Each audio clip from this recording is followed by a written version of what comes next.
ჩინეთი ელოდება თუ როგორ დამთავრდება რუსად-უკრაინის ომი და ამის შემდეგ ის დაიწყებს მოქმედებას. ანუ ჩინეთის პოლიტიკა არის ცოტათი ისეთი პოლიტიკა მომთმენი, ის ელოდება ყოველთვის, არასდროს არ დგამს პირველი ისეთ ნაბიჯს, თუ არ გადააფასებს და გადათვლის თავის ისინი აქვს ხედვები საგარეო პოლიტიკაში, მაგრამ რა თქმა უნდა ის აკვირდება ძალიან ყურადღებით რუსეთის შეჭრას უკრაინაში და თუ რუსეთის კომპანია, ასე ვთქვათ, ომი დამთავრდება რუსეთის სასარგებლოდ, თავისთავად ჩინეთი ამ გაკვეთილს გამოიტანს და იმოქმედებს შესაბამისად.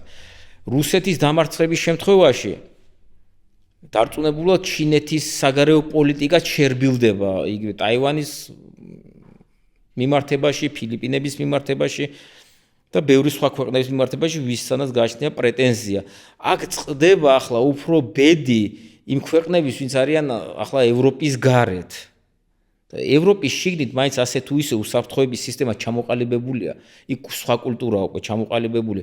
დემოკრატიული ქვეყნები, როგორც წესია, ერთმანეთში არ ომობენ. არც არის ამის ფაქტი არ არსებობს, რომ ორი დემოკრატიული ქვეყანა ერთმანეთს თავს დაესწრნენ რაღაცა ტერიტორიის გამო.